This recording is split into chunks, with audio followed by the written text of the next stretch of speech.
What's going on, peeps? Anthony 210 Aquatics. Let's go in here and see where I'm at with this room. After having a tank burst, I finally mopped the concrete up. I did spray some, it's like an antifungal bacteria spray underneath the baseboards. Cleaned everything up, swept, mopped, all that good stuff. And I've got a DQ, 3 and 4 fans going, and I'll leave them running for a few hours. There's the 55. Someday I'm gonna put a video on that. I'm actually gonna move that. So.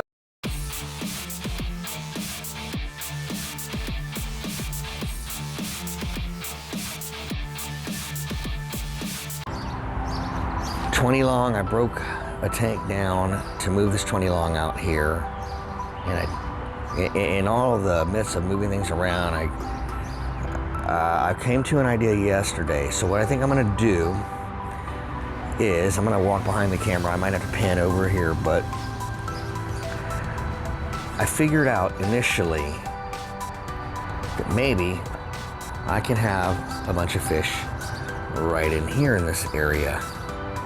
And then I realized, wait a minute. I've got a lot of wasted space here. Let's maximize the space. What if I take this privacy retention wall that I kind of DIY'd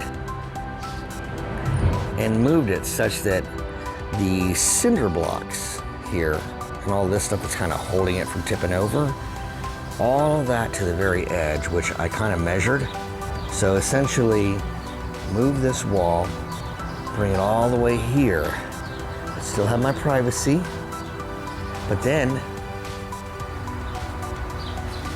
this entire row of tanks, all right, this entire row of tanks could be right here up to about this pillar right here.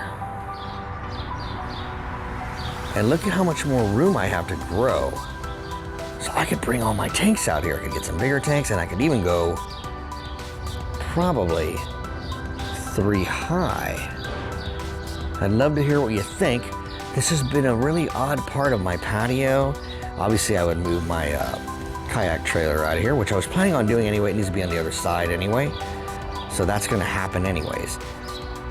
And then I'd still have the privacy for the little inflatable jacuzzi, Salute Spa.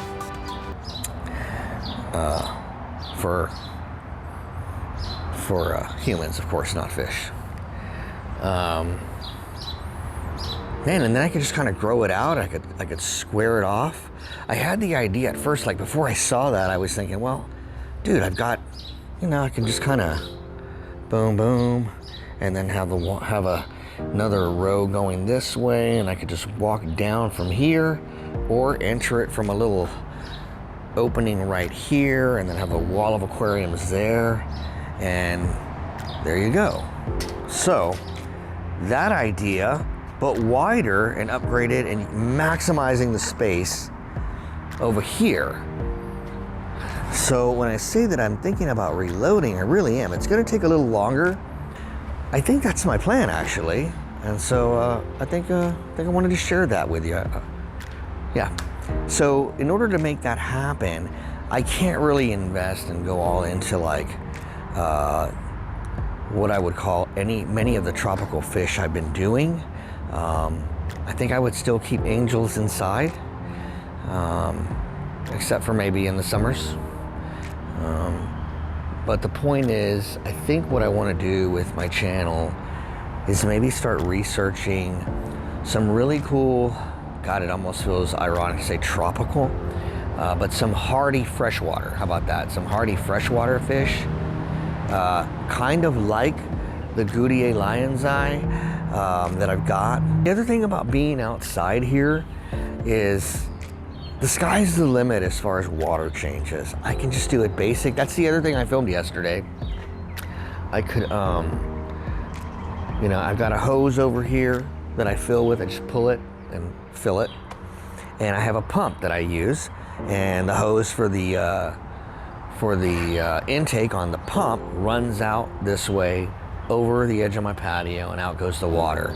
But what's really cool, and I'll pan over here, is like I can take the water that's coming out of the pump when I'm doing, say, a 20 or 50% water change on all these tanks. That's high nutritional water for plants. And I got enough plants here that would love to take advantage of my water changes and drink all those nutrients up. Yep, love plants. I could go into that right now too. I could do a subcategory of that. And I might. Oh, also I do have a 40-gallon tub, outdoor tub. I'm thinking about what I want to do here is put my, sorry for the mess, guys. I'm going to get all this shit cleaned up, man. But I think I'm going to move it. I'm going to bring it out over here on the floor here on the second level of the patio. I'm thinking maybe down here. But I'm thinking I need some floating plants. I think that's where once it's a little bit warmer. We're getting there, man, but we're still in the 60s, high 60s, and maybe even the low 50s or low 60s at night. But maybe, and I measured it, it'll fit. I'd like to put my gouramis in there, and then I'll just like to slide it kind of at least halfway, have half of it exposed to me. And I have my gouramis in there with some floaters. I'm trying to make these purple haze gouramis, and that was my first breeding project, and I'm into the second generation, and I don't really have purple yet. I do have a little bit of purple morphing going on, but the light's got to hit them just the right way. And I don't know if I'm going to pull that one off. So I'll keep you updated, but be patient with me.